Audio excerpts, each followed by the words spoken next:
都耶和拉合的三藐三菩提耶。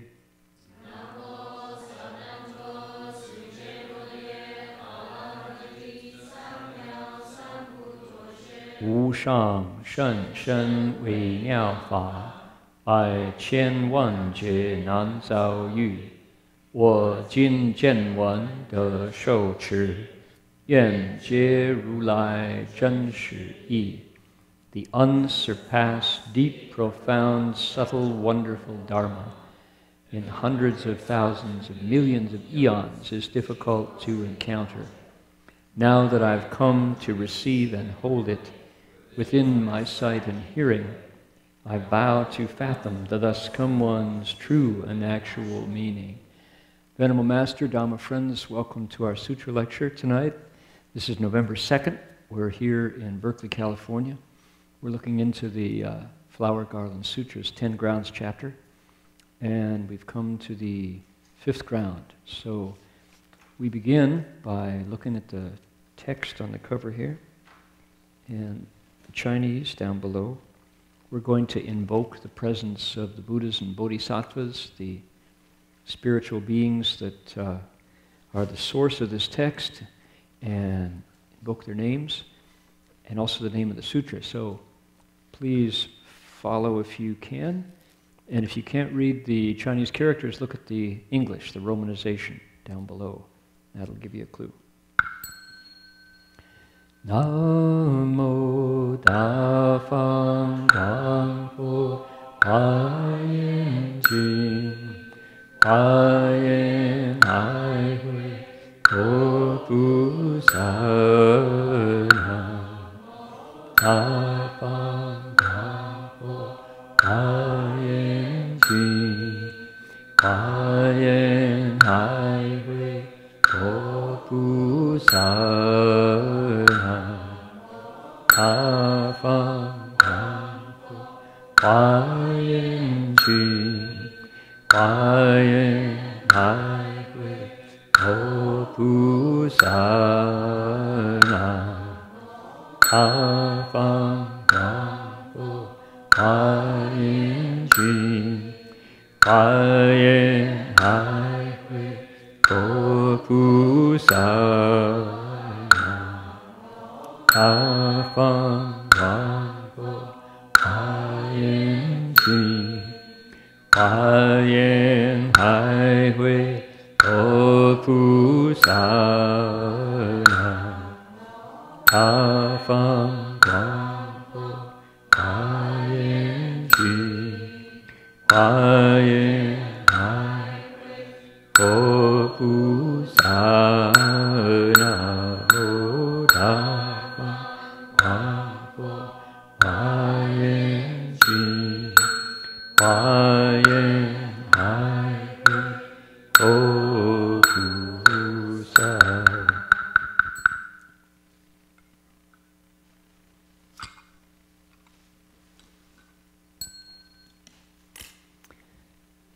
Welcome to all the folks who are here, maybe for the first time, to tune into a sutra lecture, an exposition of one of the main texts of the Mahayana tradition. Welcome to the folks who are joining us online from around the world. We're getting to the point where the people joining us virtually outnumber the flesh and blood folks in the room, which is, I guess, a good thing, right? Maybe not. Maybe that's like scary, but it's the way things are going. And certainly if you want to hear it again, or if you have a friend who couldn't make it on time but wants to tune in later, this is archived on Dharma Realm Live, which is our YouTube channel. All right. Now, tonight, as I say, for the folks for whom this is a new experience, never heard a Buddhist text, that don't know how the Buddha's voice sounds in a text, didn't know ever that the Buddha spoke English, for example. Folks like that, he does. He sounds remarkably like a Californian, too. It's funny. Like flat A's, you know. He does indeed. You will hear that for the first time. However, with a major condition, which is this text is not a beginner's text. There are beginner's parts of this text. This is not one of those parts. And we're midstream, and this is thin air. We're already over about 12,000 feet up the mountain. So you don't need oxygen to breathe. You don't need tanks or, the masks. But you need to be careful of your footing, or you'll slide all the way down the mountain and go, I don't get this. Oops, I guess this is not for me. And you'll go away and think, maybe I'll go get baptized. I think they probably have better potlucks over at the church. You might. Not that I'm too worried about that. They do have better potlucks at the church. And there's a lot of benefit about the social side of Christianity. However, if we go carefully, if I point out the places to put your feet and the appropriate handholds, we will not only negotiate this high mountain trail, we will be able to appreciate the view from up here, and it's pretty sublime. For those of you who have been following step by step, we're leaping from peak to peak, and tonight's section is amazing, just amazing. What's described in this section of text, and how, in a way, this is the kind of the essence of the Buddha's initial teaching, although it's expressed in language that we might find initially hard to approach. Once we kind of point out the lay of the land, give you the broad, teach you how to read the map. Once we're familiar with the map, then when you see what's being said here, suddenly it just all clicks into focus, and it's like, I've never heard these things before, but I'm so glad I've heard them now, because this is essential, basic stuff to the process of being a human that is hard to find anywhere else. Not that we're dissing other or diminishing other texts, other scriptures, other traditions, but you decide yourself after you hear what's being said here tonight whether you can find this anywhere else. Let's see how it goes, all right? So that's kind of the preamble. And if you're on page 38 and 39, page 38 and 39, we're going to start there.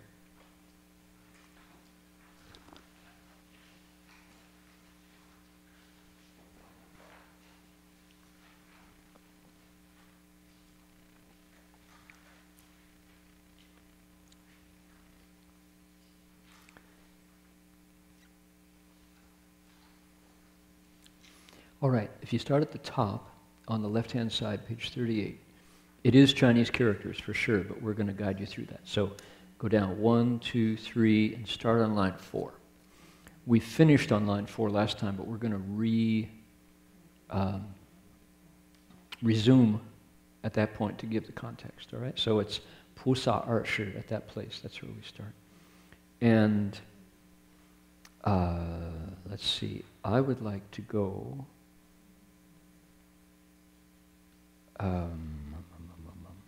it's a big, we're going to do the whole paragraph below, but it's a big chunk. So let's just start with that first line. Okay, ready? So I'll put our palms together if you care to do so, if you're comfortable doing that. I'll give you a line, and then you give it back to me. Pusa Arshi Yu Zhu Zhong Sheng Zhuan Zeng Da Bei Sheng Da Ci Guang Ming. To the right, together in unison, the bodhisattva at that time towards all living beings increases in great compassion and brings forth the light of great kindness. We're this is not actually the Buddha's voice, it's a bodhisattva's voice. There's a bodhisattva whose name is Vajra Treasury, storehouse of Vajra. Vajra is like diamond. It's this bright substance that is indestructible and radiant, sheds light and you can't break it. And he has his name comes from like a treasury, a storehouse of that stuff, Vajra Treasury. The Buddha has given him a blessing so that he is able to speak for the Buddha. So, Buddha's Sutra, the words of the Buddha spoken from the mouth of a bodhisattva. He's talking about bodhisattvas. That's what our text is about. What's a bodhisattva? What are they like? How do they practice? What do they think about? How do they respond to situations? That's what the whole text gives us. So you're not wrong if you say the Avatamsaka Sutra is like a textbook, a manual, a how-to of the bodhisattva path. And a bodhisattva is an awakened being. It's also somebody who's very unselfish. When they're awakened, what do they awaken to? They awaken to our deeper connection to all life. Not just a warm and fuzzy feeling, way, way more. It's seeing the connection. That's what they awaken to. When we're still asleep, mostly, we're not there yet, what do we think about? We think, I'm different, I'm broken, I'm separate, I'm me, I'm a unit, I'm this autonomous monad, and I'm basically free to do anything I want because, why, I can't feel anything beyond my skin.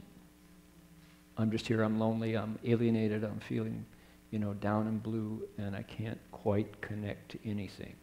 I'm just like alien. And it's a nasty world out there, and I don't think I want to be connected to anything else. But most of all, I know that I stop with my skin, and that's it. Right? And your senses will tell you, yeah, that's really true. Just pull one of the hairs off your body, and you hurt, but the person next to you doesn't. You see somebody else fall off their bike or off their skateboard, and you go, oh, but you don't feel it. Right? So your senses would tell you that you're separate.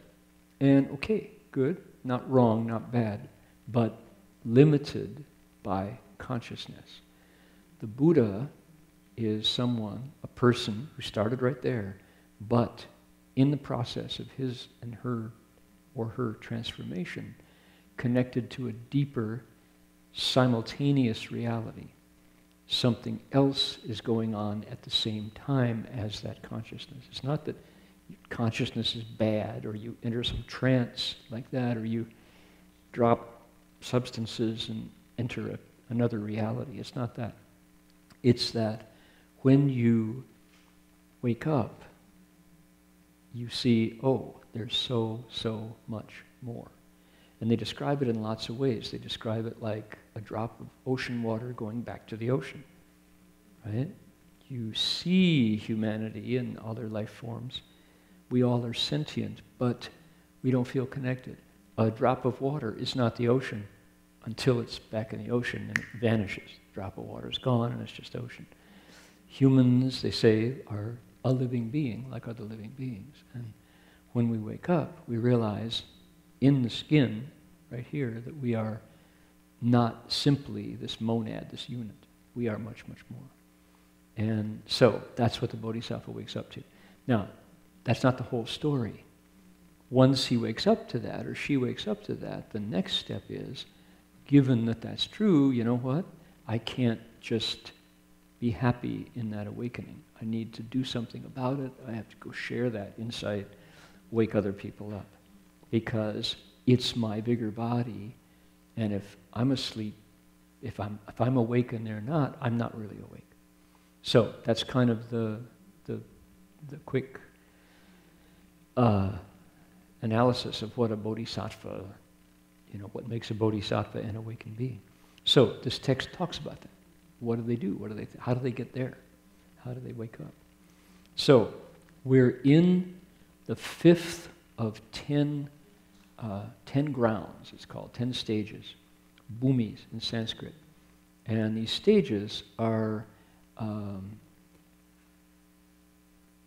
the advanced bodhisattva course. This is not insights that you can have just kind of walking down the street. You have to cultivate. You have to calm your mind. You have to make your behavior less wild, less chaotic, less selfish. And if you do, you can get to the 10 grounds. Anybody can. And we're already in ground, the 5th of these 10. And they follow a sequence. And just for the sake of keeping track, the sequence that they follow is called the paramitas, the perfections. And those paramitas, those perfections, are a series of practices that are kind of unique to the bodhisattva path. And the 5th one of those is the perfection of samadhi. Samadhi is this meditation state of concentration and purity. When you really enter samadhi, you're different. Your body's different, your mind is different, your reactions are different, your insight is different. You see more deeply.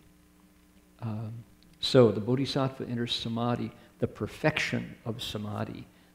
It's called the dhyana paramita, the perfection of dhyana, which is another name for concentration, dhyana samadhi. So we're talking about samadhi, and the key, as I was looking at this tonight, the key to understanding this passage, what's going on, is to realize that it's spoken about somebody who's in that state of meditation that is deeply concentrated and also very pure. Like, if you think about, what are the best analogies? An airplane engine, for example. You count on the fact that Southwest has got its jet engines tuned, right? I mean, there are 2 of them, if you're honest. Southwest mostly flies 737s, although not only, right? 737 has 2 jet engines. When that plane is going down the runway at SFO or at Oakland or wherever you are, San Jose, that plane engine had better be tuned, right? It's tuned to maximum efficiency, because why? It's going to suck air in the front and spin it and spit it out the back at a point where the plane can lift off the ground safely, predictably, reliably. No excuses, right? No inefficiency, and then carry you back down to earth. And the pilot is in there giving it thrust and giving it, increasing the velocity and all. That engine is in samadhi, by analogy, when you're meditating. You meditate to a point where your body, mouth, and mind go and take off reliably, effectively, efficiently, every time, and safely bring you back. Funky analogy, but you kind of get the point, right? When you meditate in that way, there's very much a feeling of something, although it's stillness, something is moving, and it moves really fast. Another analogy, bike riders. When you ride a bike, the spokes are visible. The spokes are just there holding the wheel, equidistant and balanced, right? But when those wheels are turning, if you look at the spokes, you don't see them. The spokes become a blur, right? Because the wheel's turning. So samadhi is kind of like that. Your mind is really quiet and really still as never before, but there's something, it's at a new octave. I guess there's a lot of analogies available. We also used this one when we were first going into the 5th ground. We talked about how there's this sound, and this metallic fabric string is vibrating, sets the bridge moving, the bridge sets the bridge plate moving, which sets the top moving, and the air comes out the sound hole with that particular vibration. And let's say that's your normal rate, right, of vibration. Okay, now, that very same vibratory rate on a different kind of string goes like this.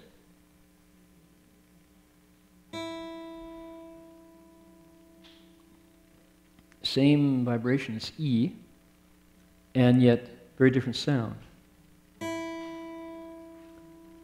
So what's samadhi like? Samadhi is like this.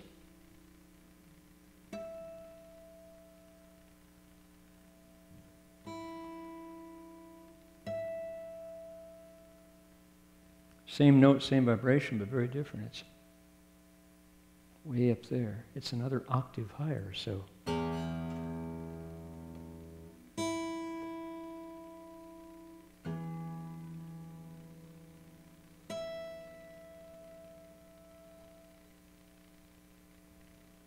So here you are in a conversation on a cell phone, and you're,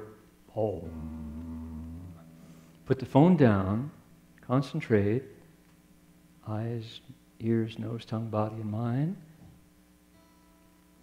Suddenly it's another level of focus. And then when you sit for a while, you can enter that octave state of samadhi. So a lot of analogies to kind of get you to that sense of what's going on. If we understand that state, what's it like? The bodhisattva at that time, when he thinks about sentient beings, increases in great compassion, and he brings forth the light of great kindness. What are the state of living beings? A lot of misery, a lot of confusion. He sees people hurting themselves and not even knowing that they're doing it. And he wants to wake them up, and he knows it's a lot of trouble. And he feels not rejection, revulsion, despair, grief. He doesn't laugh at them and call them stupid. He just says, I've got to wake them up, because why? It's my bigger body that's asleep. Okay? So that's our background. And from that, we're going to understand what's being said here. Okay? Let me read it. I'm going to read the Chinese all the way through, and then I'm going to read the English, and see if you can follow, and then we're going to unpack it. Here we go.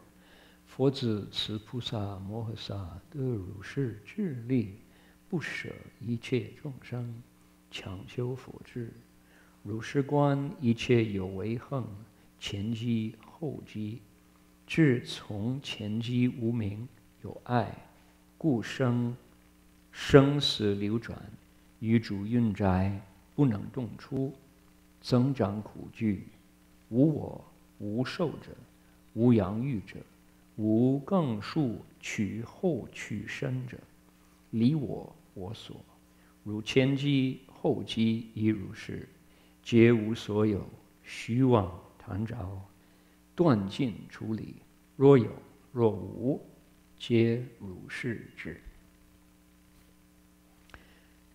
Disciples of the Buddha, this Bodhisattva, Mahasattva, upon obtaining such powers of wisdom, does not abandon any living beings and constantly seeks the wisdom of a Buddha. He contemplates the boundary of before and the boundary of afterwards of all conditioned activities as they truly are. He knows that from the boundary of before, ignorance, existence, and love arise, and living beings flow in turn in birth and death. In the house of all the skandas, they are unable to move and escape. Their suffering accumulates and increases.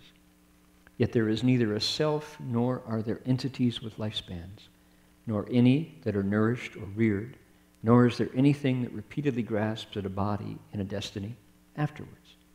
All is free of a self and of what belongs to a self. Just as the boundary of before, the same holds true of the boundaries of afterwards, and none of it has any existence. He is completely severed and left behind greed for and attachment to the false. Whether existence or without existence, he knows it all as it actually is. Well, that's a mouthful, isn't it? By golly.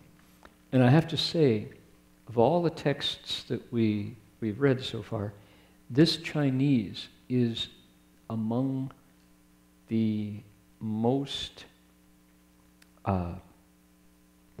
choppy. It's choppy prose. Some of the phrases are 2 characters long. Some are 3, some are 4, some are 5, some are 6, some are 7. That's really rare. And what that tells me is the Sanskrit, the original Sanskrit, because this is a translation, just the way this is a translation. This is the third translation. This is the second translation out of Sanskrit. Originally Sanskrit, second Chinese, third English. So it's a funny section. Why is it so choppy? It's because there's a lot of information being conveyed here. Let's go into it. And if that English was kind of like out of focus, like a camera lens out of focus, I didn't quite get what was going on there, hang in and let's see if we can bring it into focus.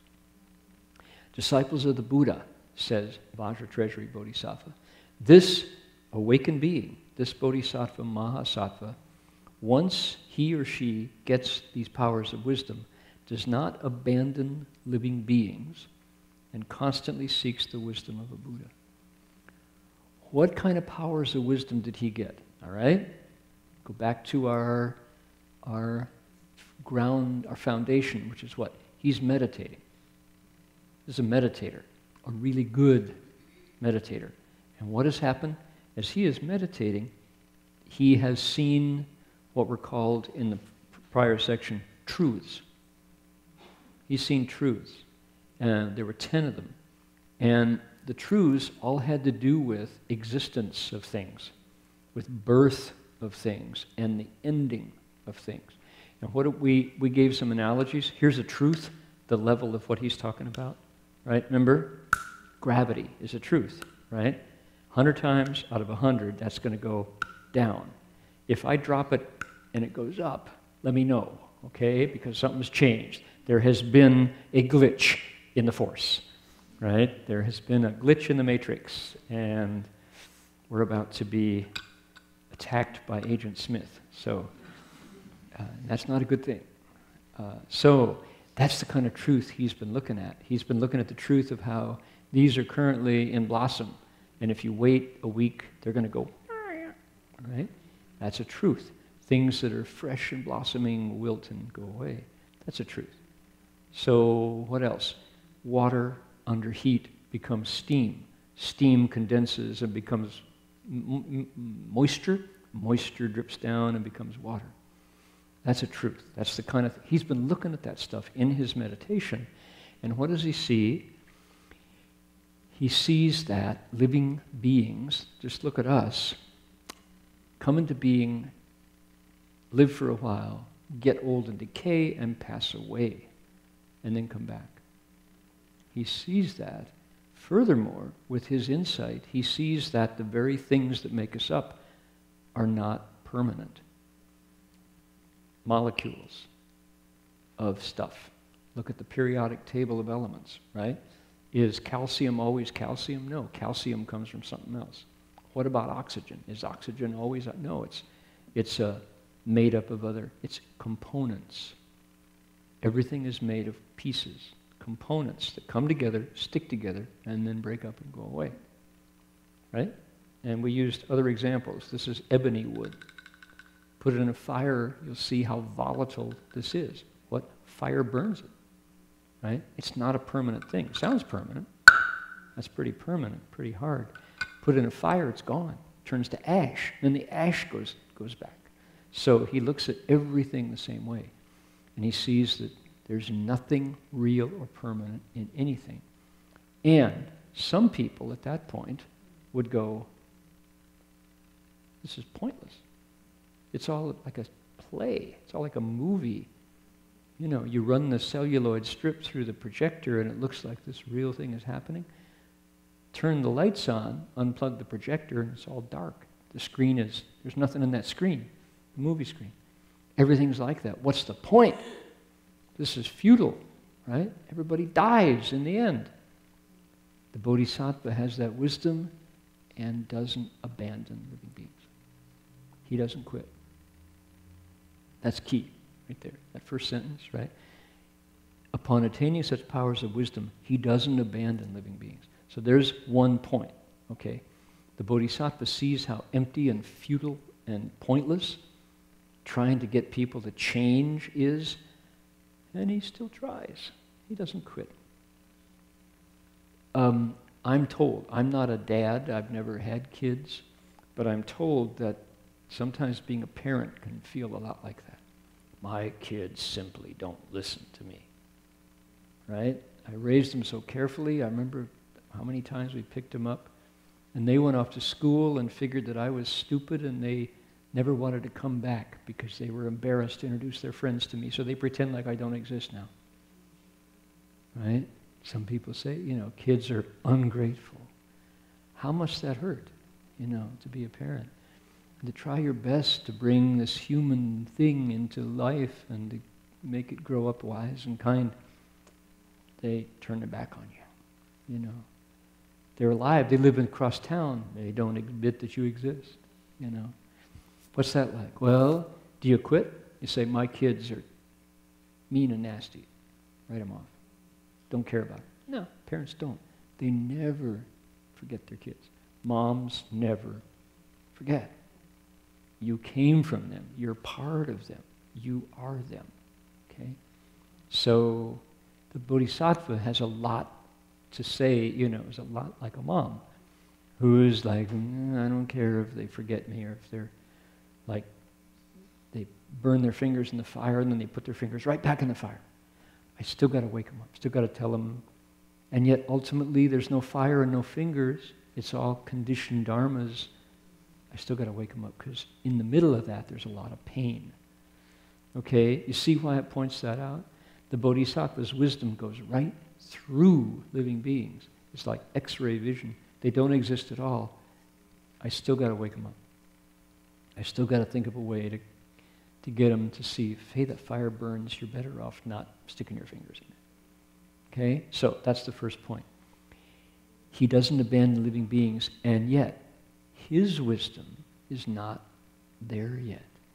He's a fifth stage bodhisattva. She's a fifth stage bodhisattva. There's still a whole bunch more to learn because the Buddha is way more skillful at teaching living beings than a fifth stage bodhisattva. They're both in that path. But the bodhisattva, on one hand, is compassionate. On the other hand, seeks wisdom. The more wisdom he gets, the more he sees through the emptiness of all things. But the more he sees through that, his vows say, don't quit. Don't give up on it. Okay? So, throughout this passage, there's this tension between the wisdom that sees the emptiness and the compassion that sees the connection. That's the deal. Okay? You think, I'm sure there are some kind-hearted politicians who are altruistic and not greedy. I'm sure they're out there. You could probably find one somewhere in Washington, D.C. You could find one. I'm sure there are. And my heart tells me there must be. I yearn to find one. And, Barbara Lee strikes me as a particularly, what a blessing to have her be my congresswoman. Senator? Senator Barbara Lee. Congresswoman? Congresswoman. And, courageous. And Ron Dellum's before her. Ron Dellum's a hero of mine. My goodness. So, imagine going to Washington with that heart of, I got to help my folks back home. They sent me there. And you get there and somebody says, you want to get your bill passed, you better start playing the game. What's your choice? Right? The Bodhisattva is there. His compassion wants him to make a difference. His wisdom says, suppose I shoot them. I say, I'm playing your game. I'm going to shake it up. Play no game here. What are you playing games?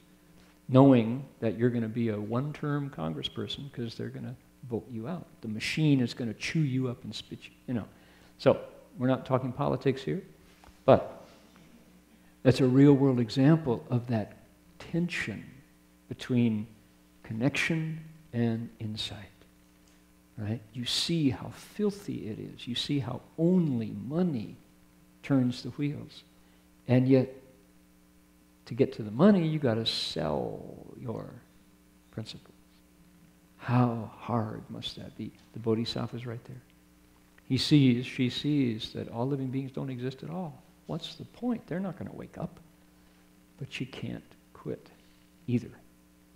So there you are. That's what's going on here. This is the, how amazing, how wonderful this is. To see the quality of the Bodhisattva's heart at work. Okay, so that's the first setup, all right? Now, what does he see? Here we go. He contemplates the boundary of before and the boundary of afterwards of all conditioned activities as they truly are. Now, that is strange vocabulary, right? What in the world could be the boundaries of before and after of conditioned activities? What is that? That sounds like gobbledygook, right? Only a Buddhist sutra would put a sentence like that together. What is it talking about? Okay, first of all, he sees them as they truly are. In other words, whatever this is describing, the Bodhisattva now in the fifth ground, because of his or her samadhi and the insight that arises from that stillness, can see the boundaries of all conditioned activities. Two kinds, before and after. What is a conditioned activity? Well, meditation is a conditioned activity. Giving is a conditioned activity. Virtuous behavior is a conditioned activity. A conditioned activity means, you could just substitute the word practice, right? Doing stuff. That's what it is. So he sees before you do stuff and after you're done doing stuff. Now we're translating this into real English, okay? The Bodhisattva looks at the stillness before he does anything, which is to say what? His meditation. Which is to say what? He's sitting there. What's going on? Nothing. Nothing's going on. He's in samadhi. It's really quiet and still. And that in itself is a good thing, but guess what? His mom is in deep pain. His son is utterly upside down and confused and heading towards a cliff. And he's sitting there. That's the boundaries, the boundaries of before of conditioned activity. Okay, he's like, I really like my meditative state, but there goes my son over the cliff. Okay, gets out of samadhi, goes to help. Okay, that's the point. From the point of view of meditation, of stillness, the Bodhisattva sees, okay, it's time now, or you could say even before meditation, his mind is calm and still, but that's the wisdom part. In order to enact the compassion part, he's got to do something. He's got to go get involved. He's got to take action now. Okay, conditioned activities, got to take action. What kind of action? Dharma action, practice, right? Whatever it might be. But he has to go do something or the suffering gets worse. And these are people he cares about, she cares about, all right? So there's always this tension between seeing the futility and the needlessness of action and yet knowing you can't not. Why? That's your baby's voice crying. You're going to sit there and say, nah, it's all right. They colic. Who cares? You know, they grow anyway. They'll be eating tomorrow. So let somebody else take care of it. We're going to go dancing. What mom is going to do that? Well, a cold-hearted mom is going to do that. Can't find one, right? They'll always go for the kid. Help them out. All right. There's a story. There's this great story. Rafe Martin, fabulous storyteller from Rochester, New York, tells a story about Guanyin Bodhisattva. And Guanyin, in his story, it's not about Dizang, it's not Earth Store. It's Guanyin Bodhisattva working in the hells. And we know that Earth Store Bodhisattva is the one who works in the hells, that one right there. But the one beside Earth Store, Guanyin, also appears in that sutra about the hells. Okay, so it's about Guanyin and the hells. Somebody comes up and says, hey, Guanyin Bodhisattva, you say you're so compassionate. All-powerful? You just recite your name and you lend a hand? I've heard that the suffering in the hells is terrible. Why don't you do something about it? you must not have the power. Bunch of hype. Guan Yin goes, well, it's not exactly true, says Guan Yin. I think I'll show you instead of trying to tell you, says Guan Yin. So Guan Yin goes, snaps her finger, and from below, all the groans and the wails and the screams and the cries and the flames and the smells and the despair that are part of the hells suddenly ceases. No sounds of suffering, screams, wails, and cries. It's tranquil. The smell of the hells goes away. The fear, the terror of the hells goes away. That awful anticipation of further suffering goes away. And the person goes. And then there's a ploosh. And then a ploosh. And then a oh. And then and then and about 15 seconds later, it's all back. And the hells are back. And that feeling of utter despair rises again. And that feeling of helplessness as the karma of living beings returns fresh. Why? Because living beings don't stop creating the karma of the hells. And Guan Yin says, you see, it's not that I don't have the power. Do you have the power to tell living beings to stop creating the karma of the hells? If so, then my power will work once and for all. It's not that compassion doesn't have the power to put out the hells. It's that living beings incessantly create fresh, hell-bound karma, says Guan Yin. And the person who's challenging Guan Yin just bows his head and goes, Namo Guan Shi Yin Pusa.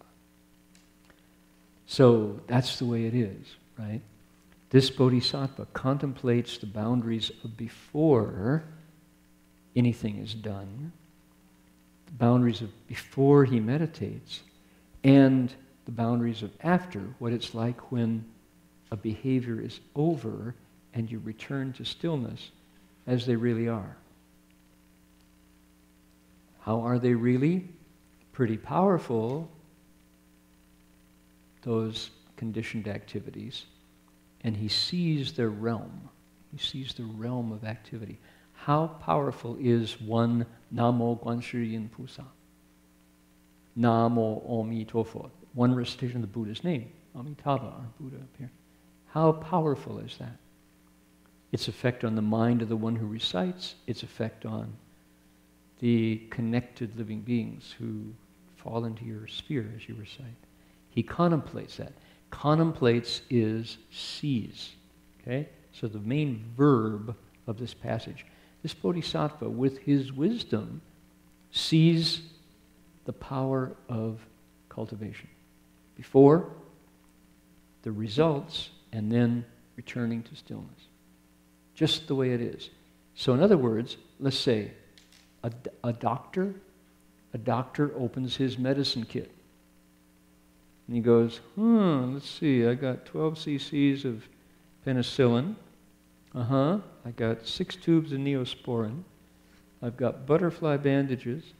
I've got suture thread. I've got needles. I have alcohol. I have rubs. I have liniment, unguents.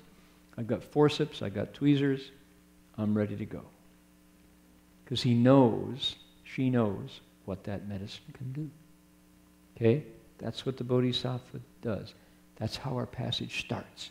From stillness, this bodhisattva takes a look and says, okay, I know what my cultivation can do, just like medicine. Okay? So far, so good. What's next? He knows that from the boundary of before, ignorance, existence, and love arise, and living beings flow and turn in birth, in death. In the house of all the skandhas, they're unable to move and escape, and their suffering accumulates and increases. Okay, so he's been contemplating behaviors, activities, both pure cultivation and also the things that living beings do. And he sees that from the boundary of before, meaning everything's copacetic and cool and clear, nothing's going on, no bad karma, no delusion, no affliction, no troubling, no blues. From there, there is what? Look at the laundry list. There's ignorance, meaning darkness, confusion. I don't know, I just did it, man, I didn't know. I mean, I just drove, and never mind that I had a six-pack before I got behind it, but I mean, I just drove, I didn't plan to hit the car, Car got in my way, it's just there all of a sudden. Ignorance, you don't know. Wu meaning avida, you don't know. Okay, ignorance. Existence and love arise. So out of there, you have a being that comes into being. And when a being comes into being, what happens? It's going to go out of being, going to die. Love, what happens? In the middle of that being, you love stuff. And what happens when you love it? You want it. You grab it. What happens? It goes away. What happens? Hurts. Suffering, right? Cool. This is dukkha, the basic stuff. Here's the Buddha saying, why do people hurt? Because we attach to things. We love stuff. Love is great, but love is temporary from the Buddhist point of view. What are we talking about? Your body. Okay? We're talking about your mom, talking about your kids, talking about your spouse, talking about your best friends, your siblings, right? We love them. That's good. The Buddha is not slamming love. He's saying from nothing, the boundaries of before, where there's nothing going on, from his wisdom, he sees that deeply there's nothing going on except coming together, staying there, breaking up, and going away. That's a law, plop, right? That's a fundamental truth, not a theory, not writing a book. He's saying this is how it is. He sees it as it really is. We're ignorant, we come into being, we do stuff, and we cling to it. We love it, and guess what? Birth and death happens. That law of inevitable decay, impermanence. Nothing lasts, because why? It's made up of stuff, components, right? Comes together temporarily, goes apart. He knows, he says, in the house of all the skandas, they're unable to move and escape, and their suffering accumulates and increases. What's the house of all the skandhas? This is metaphorical language. Skandas, what an incredible sentence. In the house of all the skandhas, they're unable to move and escape. It's so funny. It sounds like nonsense. It's not. It's not nonsense. Skandas are the personality. They are body and mind. The first skanda is form, rupa, the rupa skanda. You translate it, we translate it as skanda because if we translated the Sanskrit, it would mean heap or component. In the house of all the components of the personality of our lives, we can't move and escape. Body, earth, air, fire, water. That's the rupa skanda. The other four are feelings, thoughts, autonomic constructs, breathing, heartbeat, elimination, digestion, and consciousness. Those are the four of the mind. One of the body, four of the mind, skandhas. In the house of those, meaning what? I talked about our monad, our individuated, broken off from everybody else. That's it. That's the house of the skandhas. In the middle of that, guess what? We just kind of go day by day. We just bump through our days, bump through our nights, bump through our years. 64 years old today. I've never been 64 before. It feels a whole lot like 63, and I suspect it's going to be a lot like 65. Dee dee dee dee dee dee dee dee da da dee da da. Will you still need me? Will you still feed me? Don't talk about 64, let's talk about tomorrow. I hope so, because I don't know what I'll be eating tomorrow. It's the way monks live. So, 64 years old, what? The house of the skandas. It just happens. You don't have to do anything else and you're going to get older, right? You just breathe and you're going to get older. That's what it's like. We can't move or escape. Stuff happens if you don't cultivate. And 99.9% of the people in the world don't, right? 99.8. 0.1% of the people think about this process and try to do something about it.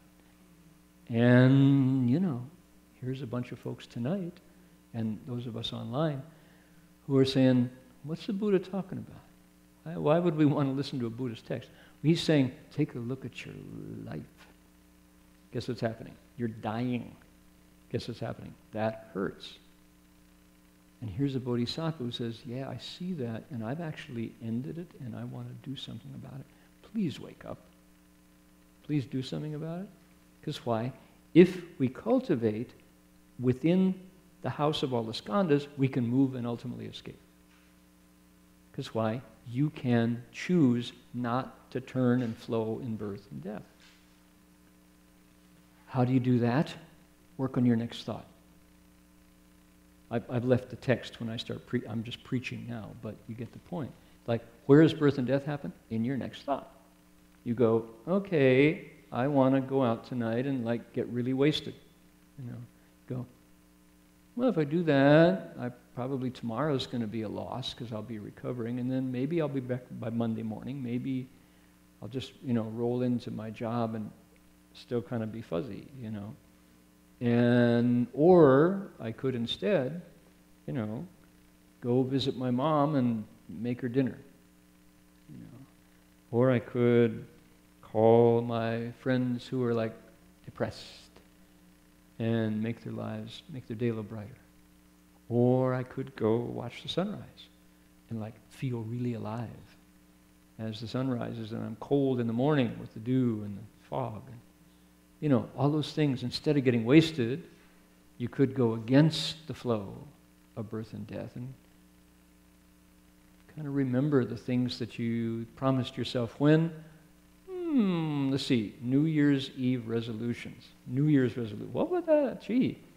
January, February, March, April, May, June, July, August, September. That was 10 months ago. Anybody remember? What was your New Year's resolution this time?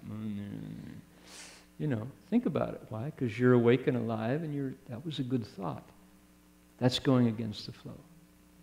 Right there. That's where it is. And you see that thought to get wasted, and you go, no, don't need to do that. That's a thought. Let it go. It's just a thought. Gone, comes and goes. Now, getting wasted might be fun. It's not to say anything wrong with that if you choose, but don't let it be an unconscious choice. When it comes up, you go, I want to. Okay. But at least it didn't just trap you in the house of the skandas. Okay? That's the difference. That you wake up to it, and it's not just pushing you around because of karmic wind, habit. No, you go, no, I'll go to where other people are getting wasted and help them wake up. Be an undercover bodhisattva in the house of the wasted. Shh, don't tell them. Hey man, you thought it was Coke, it's baking soda. Shh. And here's your money back. Right? So, in the house of all the skandas, they're unable to move and escape. And guess what? Their suffering accumulates and increases. Because instead of countering those thoughts that are not necessarily helpful thoughts. They're like uprooting the weeds and letting the strong thoughts be. I had a friend of mine tell me that almost every thought that has been occurring to her recently has been a thought of self-hatred. And when I heard that, I was floored. It was a very honest moment. But she was saying, it's been a long time. I said, when do you have thoughts like that? She said, well, I look in the mirror. When I say a word, when I reflect on my appearance or my attitudes, I just think, why do you do that? That's nobody likes you. Nobody's going to be happy with you. Nobody's going to... It's like, oh, really? Is there such a mind? And many of my friends feel that way. You know, maybe, and it's like, wow, I had no idea. One of the major topics at our Buddhist monastic gathering in Sacramento 2 weeks ago already, before last, was the topic of guilt. Why? There were ex-Catholics in the group. And a few ex-Christians, Protestants, myself being one. We didn't have original sin guilt so much. Catholics, Aumi Tofu, Aumi Tofu, Aumi Tofu, from early on in the catechism, in the Disciples' Creed, right, are taught that they are flawed, fundamentally flawed.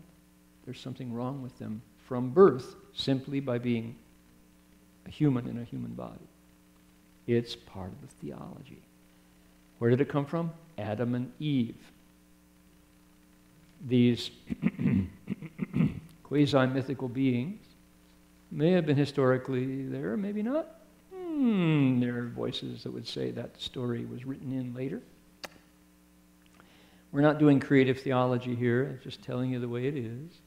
It's not a conclusion that Adam and Eve. But Catholics are taught they're fundamentally flawed. You heard the reaction when I mentioned in the room here. Okay, so there was one Buddhist nun who was raised Catholic, who was a devout Catholic, who considered being a nun at one point.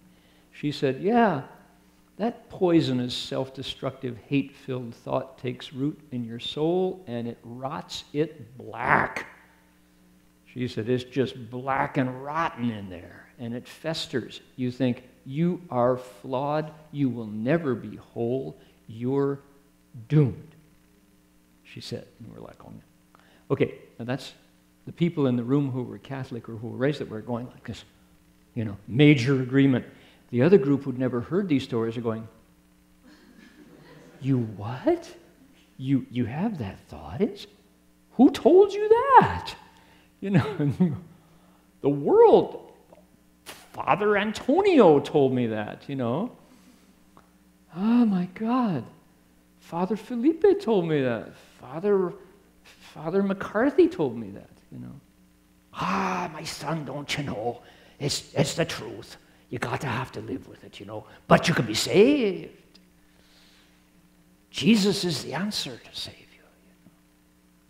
you. But you have to swallow that poison that you're broken. You're broken at birth just by having your body. Okay, now, a little bit of drama there, but here we had it in the room. The folks who swallowed that poison and the folks who couldn't imagine that anybody would do such a thing. Half the room's going, yeah, God, that's hard to take. Many, many wounded Catholics walk away from the church precisely because of that. Yes?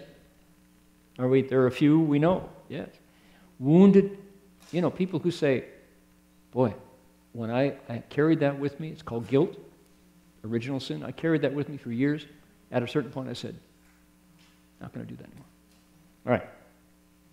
His Holiness, the Dalai Lama, was told by, there's the story, it's a real story, and you could probably look it up and find out who it was. In his early encounters with Christian and Jewish and Catholic Buddhists, formerly Christian, was told about original sin, and he broke into tears. And he said, who would do that to a child? A perfectly good child. And you wound their minds? You cripple their consciousness? Who would do such a thing? He said. And here's, the Christians and Catholics and Jews going, how tragic. Now, that's slightly unfair, and if I were a good believing Catholic, I would probably be upset by that. But, as they would say, that's not the whole story. And it's not, indeed. But that one aspect, some people say, came in later. It was not part of the original teachings of the church. Anyway, so, neither here nor there. So, here's the Bodhisattva saying, right, suffering increases. We are in the house of the skandhas. We can't move. We can't escape. Why? We're like going with the flow. We're doing what feels good. What feels good? Habit, environment, what your friends approve of, right? What your parents tell you should do. That's what you do. We're trapped in the house. But you have this voice inside that says, I don't want to do that. That hurts. That's not right. And maybe you should listen to that little voice occasionally. If that hate-filled voice comes up, self-hatred, what do you do with that? That's really interesting. And of course, one day you go get therapy real quick. Go find a good shrink. Pay a lot of money and talk it out. Or you could look into Buddhist meditation and say, when a thought rises up and says, you are unlovable, I hate you, you can go, oh, that voice again. Is that part of my teeth? Does that come from my fingernails? Does it come from my toe bones? If not, then maybe it's not me. So, earth element. Deleted, not there. Does that come from my tears? That voice that says I'm hateful, ugly, mean, poor, crummy, loser, sad. Does that come from my tears? Does it come from my saliva, my blood? If not, scratch off the water element. Does it come from space? How about the space in my ears? Or the space in my hair pores, my skin pores? No, scratch off the air element. How about, does that come from the warmth? Where does that voice arise?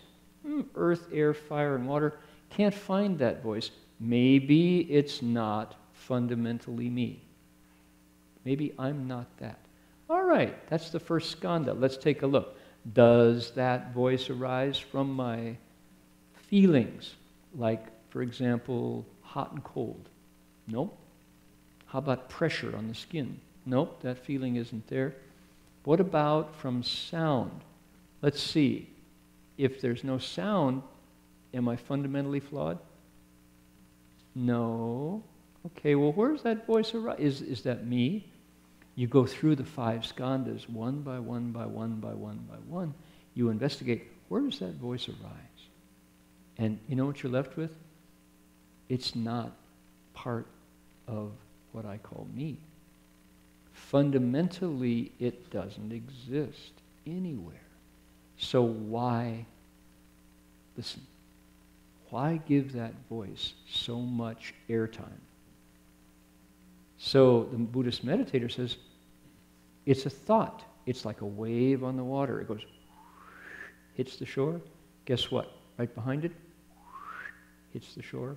Guess what? Right behind it. Waves on the water. Those thoughts have no owner. They're karmically bound, karmically born. What is karma? What about the boundaries of before and after? Out of emptiness, It's behavior that's conditioned, goes away. No owner, right? So you get in there and you go, I don't think I need to listen to that. I am not hateful and ugly. That's a habit. And because I'm meditating, I've been to that place before those thoughts arise. Do you always hate yourself? No, just occasionally. What about that time when you're not hateful? Is that you? Who's in there spitting out so much poison? Turns out you learned that from someone. Someone told you that. Maybe you were in a vulnerable state. Maybe you were 2. And you heard, maybe with the accompaniment of a slap, that you were unlovable and hateful. And you believed it. If you investigate it, go past that condition. And you discover, me. No, it's just a habit. It's a thought. Look how much money you've saved in therapy already. Isn't that good? And furthermore, you did it yourself. Furthermore, you can do it again even when your hour's up. And you can save the gas to drive to the office, the shrink's office. It's true. Right? So that's how this is used. But here we are trapped in this skanda with a mirror in front of me, and we don't like having a bad hair day. So it must be true. There it is. That's called being trapped in the house of the skandhas. And it's a lot of suffering. And the Bodhisattva says, I want to pull them out of there. Okay, continue. Yet, there is neither a self, nor are there entities with lifespans, nor any being that is nourished or reared, nor is there anything that repeatedly grasps at a body and a destiny afterwards. All is free of a self and of what belongs to a self.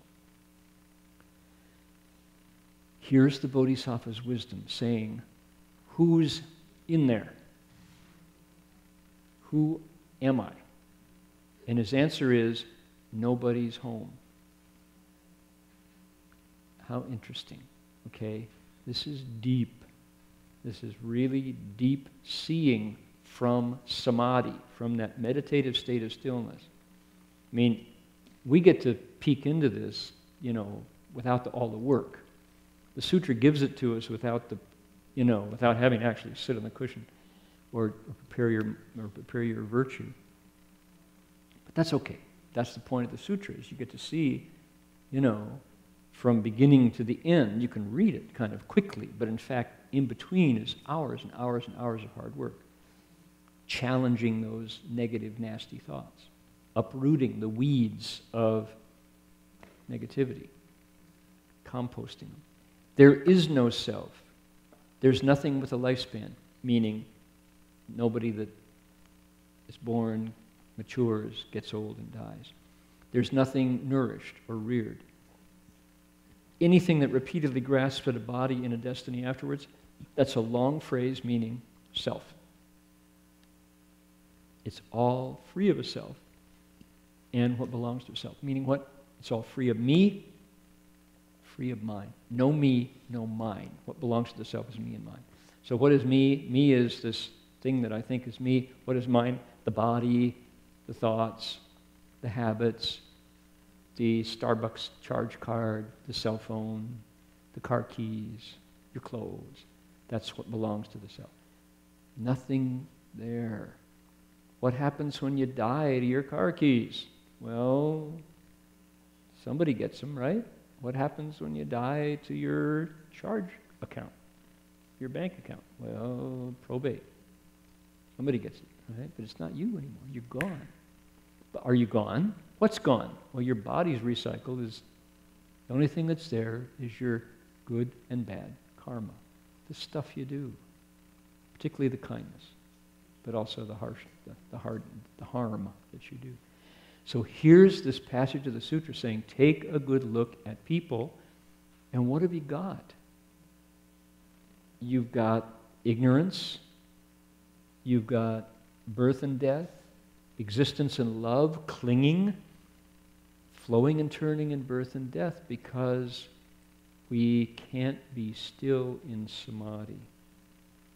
And in the midst of all this doing of stuff, the clinging and loving and hating and blah, there's nothing there, fundamentally. So again, what is it? Wisdom and compassion. This whole passage is the balance between seeing deeply into the heart of everybody and everything and saying there's nothing there, and at the same time saying, yeah, but, they're hurting so much and it's me.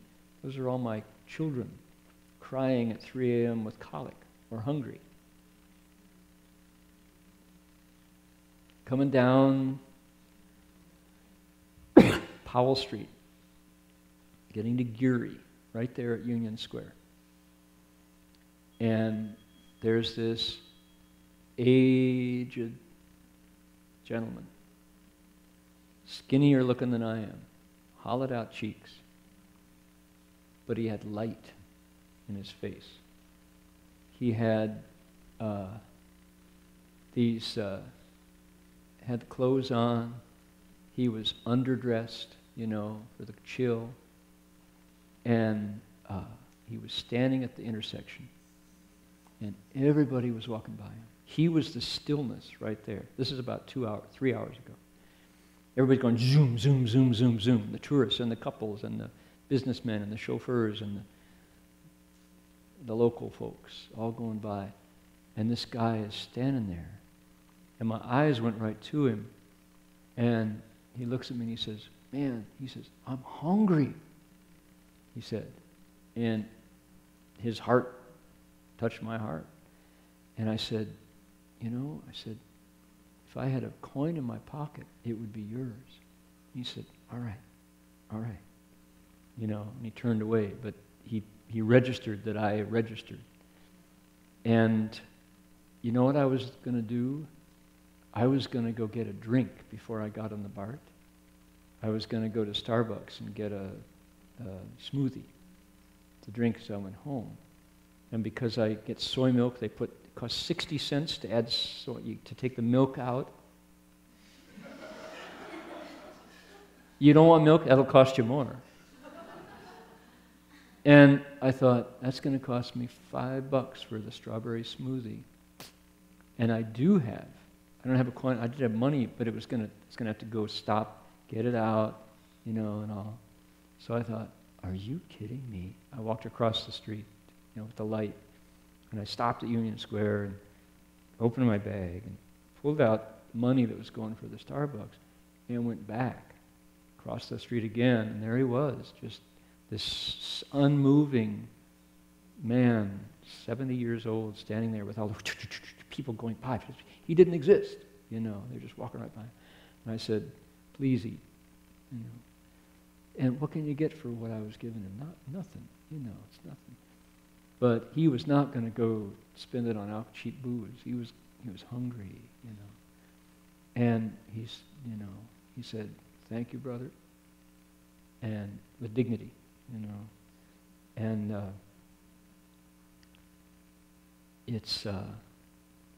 there's a lot of suffering, in having a body. And what do you do? There's this tension. You see through the emptiness of it, and you walk on by, and yet, if you can do anything, So, I was so glad that I had not spent that $5 on a drink. I could come home and make a cup of whatever I want in the kitchen. How blessed am I? So, all is free of a self and what belongs to a self. The Bodhisattva sees that and says, I don't have to do anything, but I can't not do it. And that's all before. Just as is the boundary of before, the same holds true of the boundary of afterwards, and none of it has any existence. That's when you get back to your stillness and your meditation. After all that doing, it all goes away again. They describe it as what? The Vajra Sutra, that beautiful verse in the Vajra Sutra. What is the whole thing like? Ru meng, ru huan, ru pao, ru ying, ru lu, yi ru dian, ying zuo, ru shi guan. all conditioned dharmas, contemplate them in this way. They are like dreams, like bubbles, like an illusion, like a like a bubble, like a dewdrop, and like a flash of lightning. This is what they're like. So from the point of view of the Buddha, all of this, all of the suffering, all of the insight, all of the stillness is bubble, a dream, bubble, gone, right? A dream you can't quite remember. Like I kind of think, but it was real at the time, but I was asleep. Like a dewdrop. Sun rises, it's gone. Like an illusion, you see it, now it's over. A flare in a window when the sun hits a car passing. Like a flash of lightning. The Buddha says, look at them this way. That's the whole thing. And our lives are just like that. You know, we do it breath to breath, thought to thought. The Buddha has already transformed consciousness, and he sees it that way, but he can step back and just see worlds going, whew. Look at that, the world's vroom, it's gone. Oh, you're back. Vroom. Oh, you're gone. Oh, you're back. Vroom. You know, we come and go just like that. No more permanence. The permanence is in the coming and the going. That's called samsara, birth and death. And yet, you can step out of it. And this bodhisattva is almost there, but not quite. He's on the 5th stage. But his wisdom shows him that much. Right? He has completely severed and left behind greed for and attachment to the false. Whether existent, whether it exists, whether it doesn't exist, he knows it all as it actually is.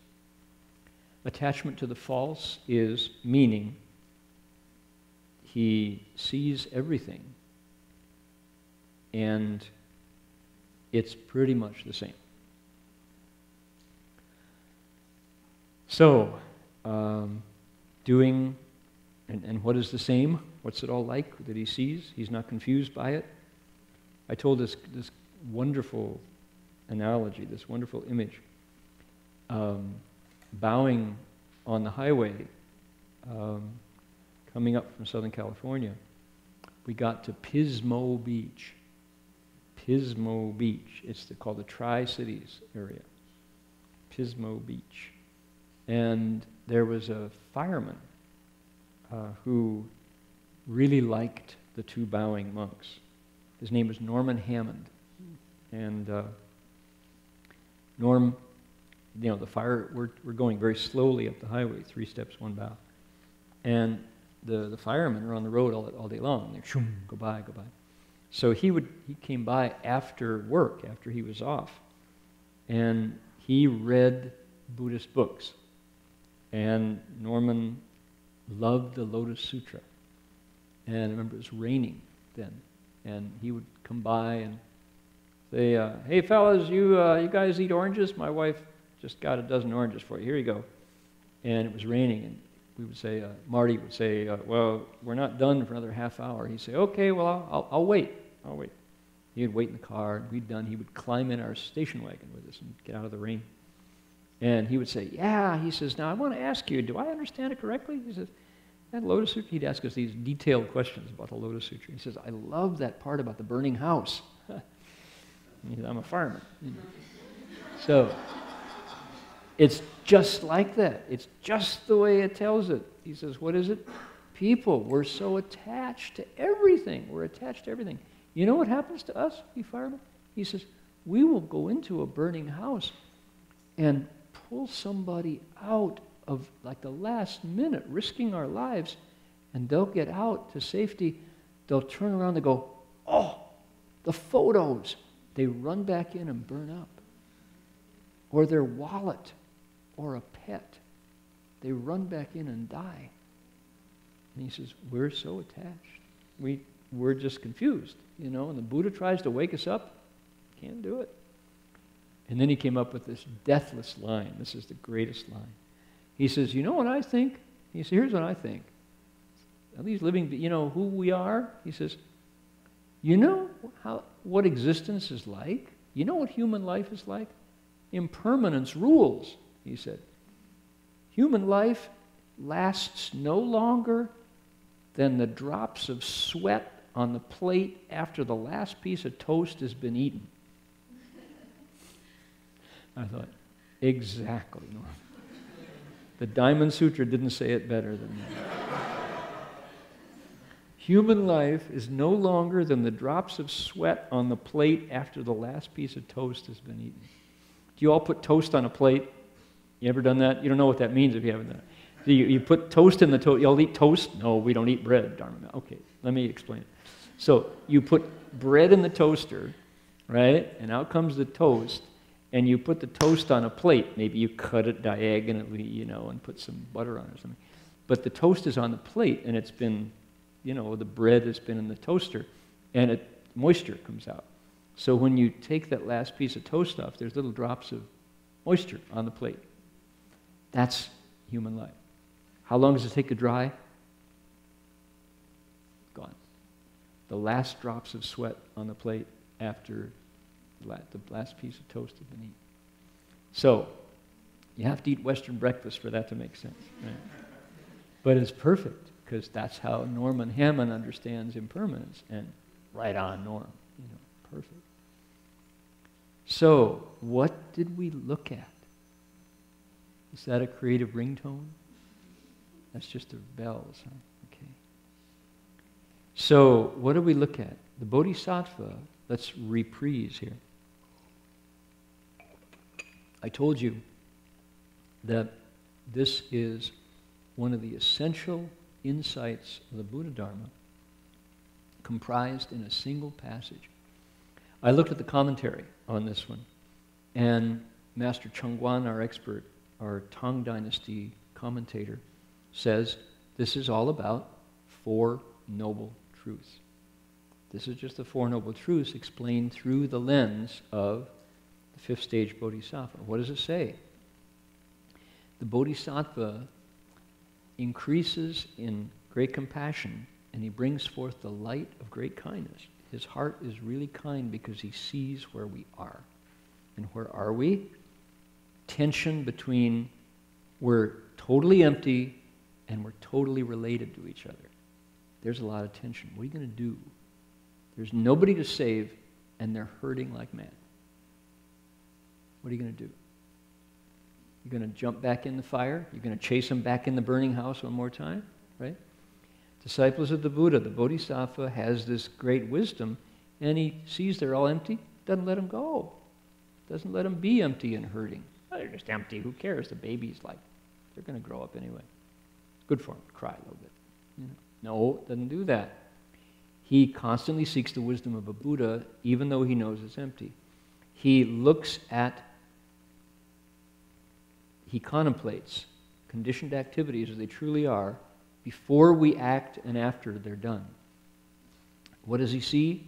He sees that there's a lot of pain. This is the first noble truth. Ignorance, existence, and love, flowing, turning, birth and death. In the house of the skandas, they can't move, they can't get out, their suffering increases. That's truth number 1 and 2. Okay? However, applying the wisdom, what does he see? In the middle of all that, there's nothing there. There's nobody home. There's no self, nobody with a lifespan, nobody that grows, nothing that reincarnates. It's all free of a self, what belongs to a self, from the Buddha's wisdom, not from our wisdom, because we're really here, you know, really going through it breath by breath. And just as it was before, so it is afterwards when he returns to stillness. Nothing exists at all. Now, that's profound, okay? And all is empty, but you can't say that without the Bodhisattva's samadhi. For me to say it's all empty is bogus, because I don't live there. That's not my experience. But here we are in the sutra, looking from, you know, the Bodhisattva's perspective. And that's the fun part of the sutra, because it gives us that look. You'd never hear this anywhere else. Okay, so my initial question was, What else do you know in your experience that shows this kind of stuff, or that talks about stuff this deep? You know, it's profound. It says, take a good look. We're on the road to death, and yet there's a way to make it connect to something bigger. It's not the only story. You know, it's like, whoa. It's all empty, and yet you can't just kick back and let it go. Okay, how's that for Saturday night? What were you going to do with your Saturday night? Oh man, you kidding me? Football, dude. World Series is over. We got to switch to football. NBA is heating up. How about that? Whether it exists or whether it doesn't exist, he sees it all, he says. Powerful samadhi. That's what sitting still can do. Meditation can show you this. And mind you, this is not the whole, this is not the end. This is just the next step. Right? Okie doke. Here we are.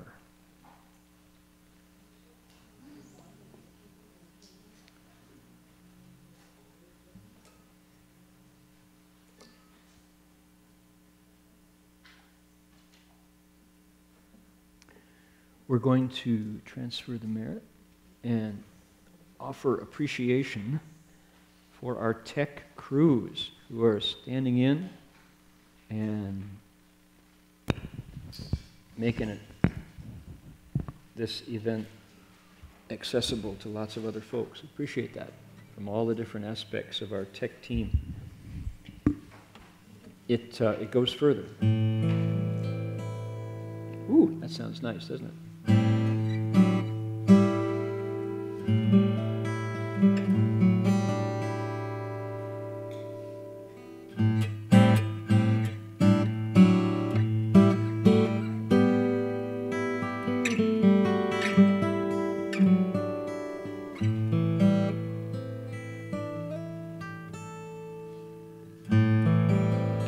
So we transfer the merit by a thought, a single thought. We just make a wish to make this energy go further. The goodness that we share.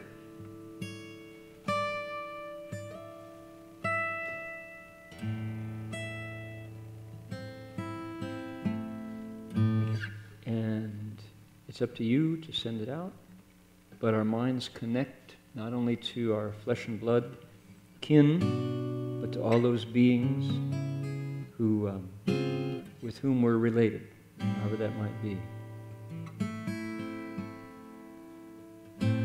They say that if you recite the Great Compassion mantra in the water, all the aquatic creatures in 500 lives can bring forth the resolve for bodhi.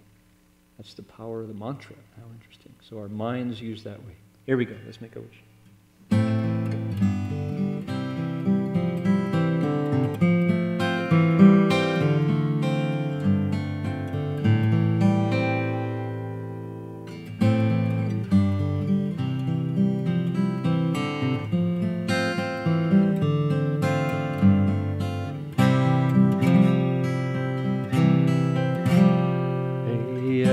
Every living being, our minds as one,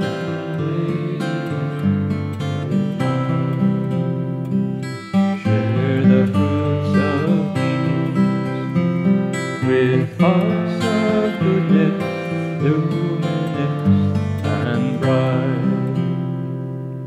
If people hear and see how hands and hearts can find in unity, lay their minds away to great compassion, wisdom, and to joy. May kindness find reward, may all who are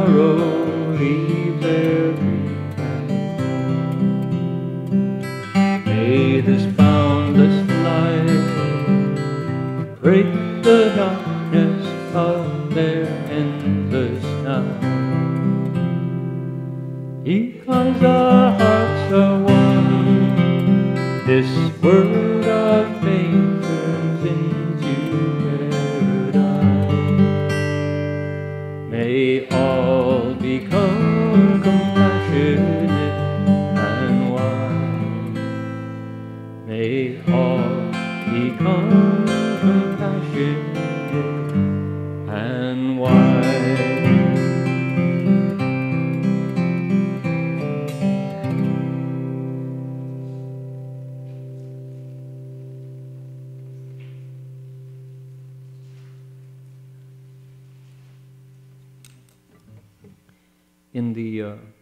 In the world of acoustic guitars, there's a debate between the people who put pickups in their instruments, electronic devices that pull the sound out, and those who don't do that and play into microphones. Let the amplification come from this external device. And it's a debate. And of course, you have an electric guitar, it's over, it's already electrified, and cables come out, and your guitar sounds a lot like the amplifier instead of like the guitar. And I have both. Some instruments are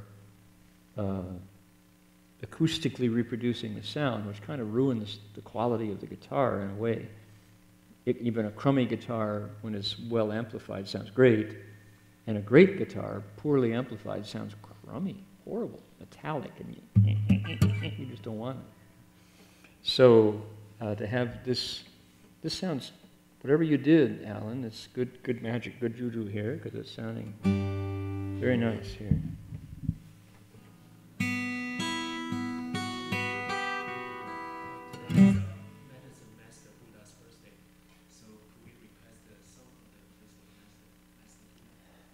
Yep, could do that.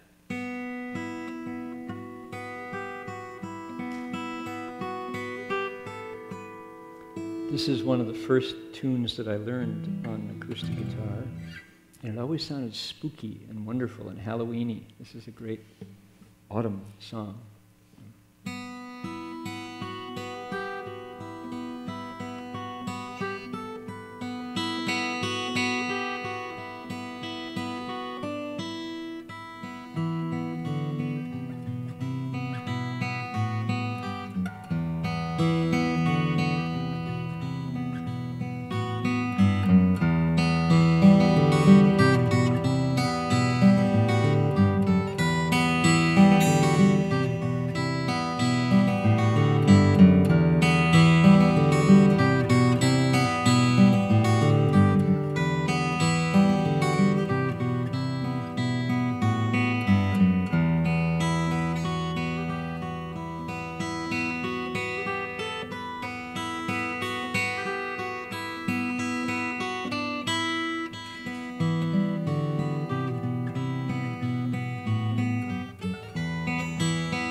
So that's, anybody know the name of that tune? Anybody old enough to know the name of that? Oh, come on. Marion? Oh. Okay, whose music is that? Peter, Paul, and Mary. The soul cake, please goodness is a soul cake. Apple, a pear, a plum, a cherry, and a good thing to make us all merry. 1 for Peter, 2 for Paul, 3 for Buddha in the hall.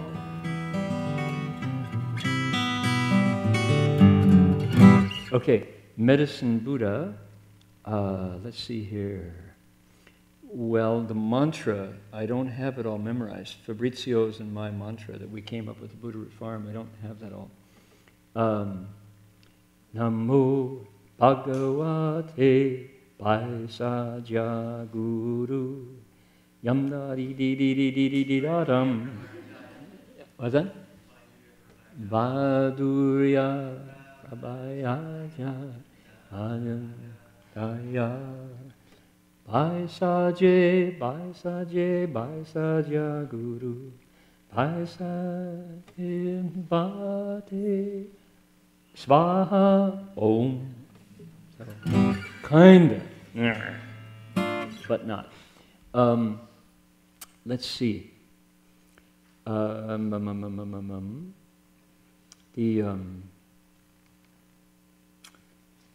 Okay, there's a the praise of Medicine Buddha in our yellow ceremony book is kind of inadequate. Doesn't really exist. The mantra. Okay. What's that? Do you have the lyrics there? Written down? That would help.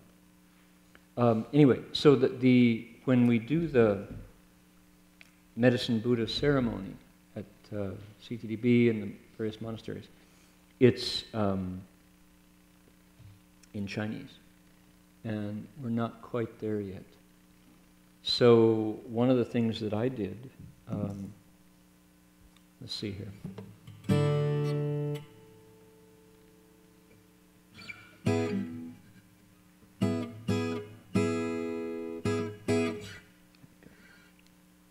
One of the things I did, I am a great admirer of Pete Seeger, one of our true American heroes, 92, 93. He's a songwriter, folk singer, political activist, environmentalist, hero of the culture, Pete Seeger. He's, when he eventually passes on, and he's 90 plus, he's born on the very same day as Houston Smith, same day, same year. When he passes on, you'll see the accolades that are going to come, and people will recognize what they've lost. Anyway, Pete Seeger can take any song and make it sound fresh and make you want to sing. He has that ability. Everybody sings along with Pete Seeger, and he's been doing it for 60, 70 years now. So anyway, there's a Medicine Buddha chant that is Medicine Buddha song that is very much like Pete Seeger, the way he would do it. And it goes like this. Medicine Master thus come, Namo, Namo, Medicine Master thus come, Namo, Namo, Medicine Master thus come, Namo, try it. Namo,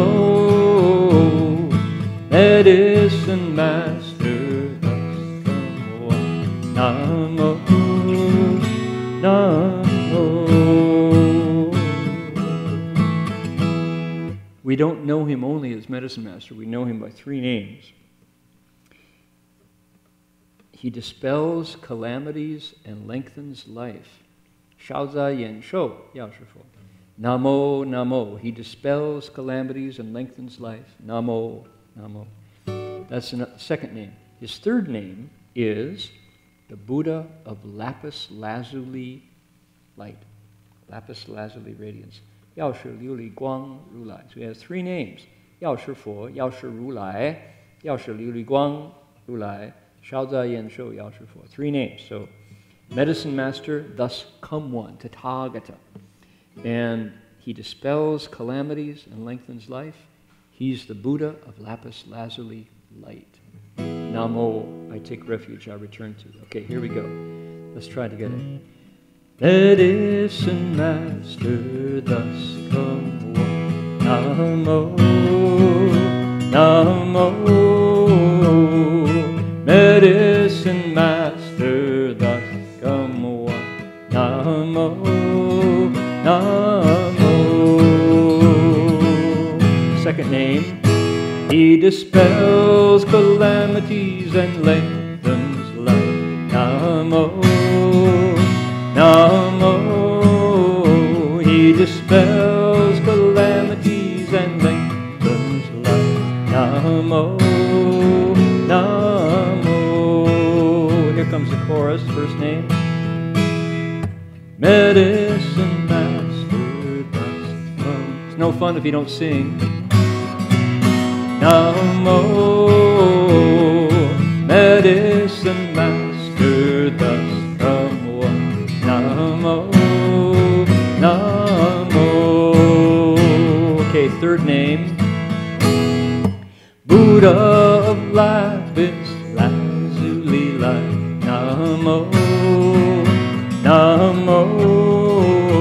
He's the Buddha of life is lazuli life. Namo, Namo. Try the first name again. Here we go.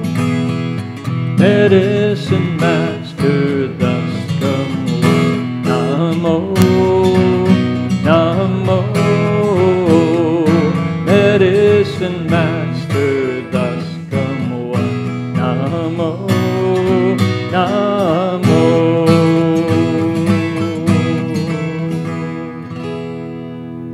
So that's Medicine Buddha a la Pete Seeger. All right. Spike, how you doing? You got the lyrics there? All right. This guy can find anything on his phone. Anything. All right. There it is. Okay. By golly. There's even a picture of Fabrizio. How about that? So, let's see. Fab was way up the neck, so let's see here.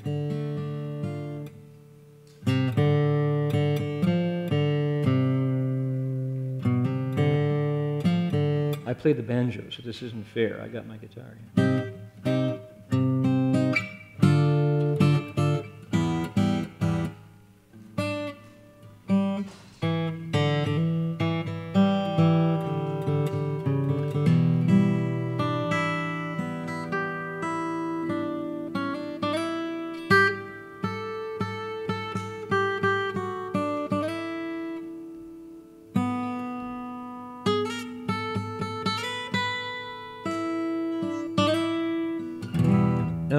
There we go. That's the right key.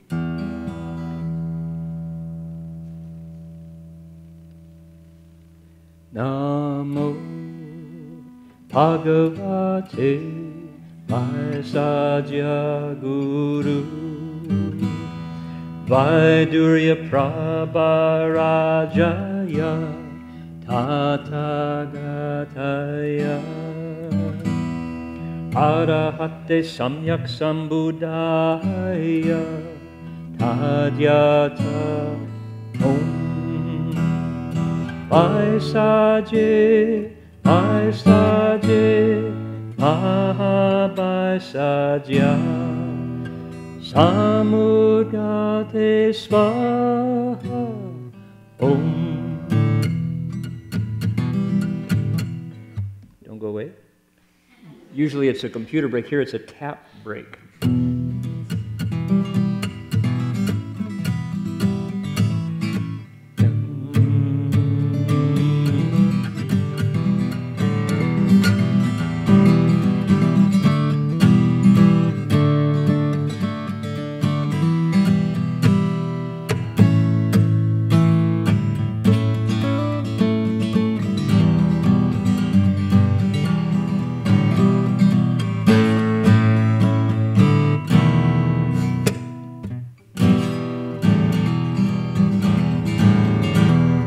Let's do it slowly. Namo Bhagavate Vaisajya Guru. That's Namo Yao-shi Liu Li Guang Ru Lai. Okay? Vaidurya Prabharajaya Tathagataya. So that's, you got all that much right? How's your Sanskrit? A little bit of work out there. So, Vaidurya is lapis lazuli, Prabharajaya is king of light, Tathagataya, Tathagata. Arahate Samyak Sambuddhaya Tadyata. That's perfectly enlightened one. It goes like this. Om Baisaje Baisaje Maha Baisajya Samudgate Swaha. Om. There'll be a test afterwards. Namo Bhagavate Vaisajya Guru Vaidurya Prabharajaya Tathagataya Arahate Samyak Sambuddhaya Tatha Om Vaisaje Vaisaje Vaisajya Mahavaisaja Samudate Svaha Om Om.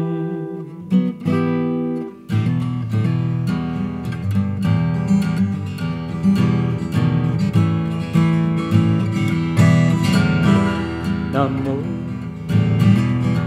I'm sorry, my mistake. Namo Bhagavate Vaisajya Guru Vaidurya Prabharajaya Tathagataya Arahate Samyak Sambuddhaya Adyata Om Vaisaje Vaisaje Vaisajya Masate Samudate Svaha Om. Let's do the point of the mantra is pretty soon you forget where it began, where it ended. You forget whether it's your voice or everybody else's voice, and the power of the mantra just starts to change empty space and transform things. But you have to sing it a lot, and you can't fumble the lyrics like I'm doing. So, So anyway, maybe we can do this more often to learn it, really, really learn it. So it's, this is a creation of Fabrizio Alberico and largely Fab up in Ukiah at Buddha Root Farm. And it's got some great energy. Let's try it one more time. Ready? 1, 2, 1, 2. Let's see. Da-dee. So 1, 2, 3. Namo Bhagavate Vaisajya Guru Vaidurya Prabharajaya Tathagataya Arahate Samyak Sambuddhaya Adyata Om Vaisaje Vaisaje Mahavaisaja Samudgate Svaha. Go away. Nobody wants you anymore. Impermanence embodied. Watch. Oh, my life is coming to an end. The screen goes black.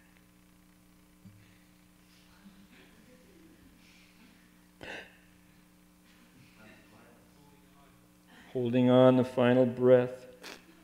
Omitoho, omitoho. Boy, wasn't that tense? Okay, so let's see now. So there you go, Alan. 就是有求必应，随心满愿. All right, tomorrow at 7:30 will be recitation of the Buddha's name here at the Berkeley Monastery. So people who want to take part, come a little early, get your robe on, and recite the Buddha's name while walking until 5 p.m. with appropriate breaks for food and rest. So that's a once-a-month event here, and quite wonderful. There are regulars who never miss a Sunday when we do that. And newcomers are very, very welcome. Also, this last week we had tea-aunts and we had round tables, so this week is going to be a little quieter. The first Tuesday is coming up, so Tuesday night, is it the winter break for them, or are they coming down? I think they're coming. The monks from Abhayagiri will be here Tuesday night. And any other events that we need to know about? 没有啊? All right. So, come back next week to find out what further things the Bodhisattva is going to say about living beings. It gets very intense. He starts to describe all the nasty stuff that living beings are included in. Yes? Oh, correct. Thank you. Spring ahead, fall behind. Tonight at what, 3 a.m.? Daylight savings ends. You get an extra hour. Yeah, you set your clock back, right? So somebody emailed me and said, get this one. Dharma Master, don't forget to tell everybody to set their clocks back. Master Hua used to set the clock back at the end of the lecture and add an extra hour to the lecture.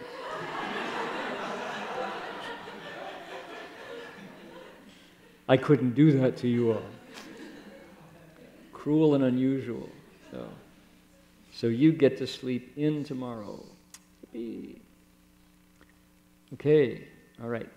So, as he would say, 识道之进，非道之对，在上而从，不上而改. If it's the Tao and what you heard, advance along it. If it is not the path, then retreat from it. Pick what is wholesome in what was said and apply it, and the things that were unhelpful, just blame me. Change it in yourself. Okay, see you next week.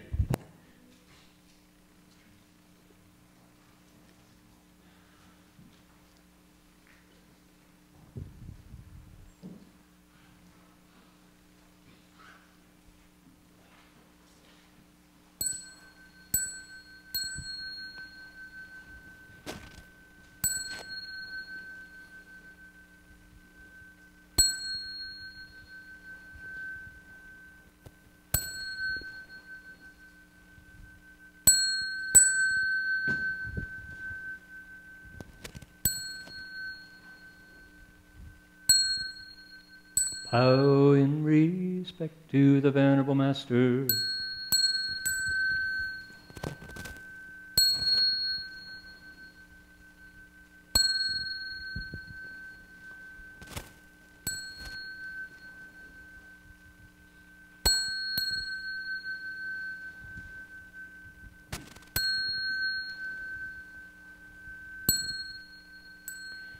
Now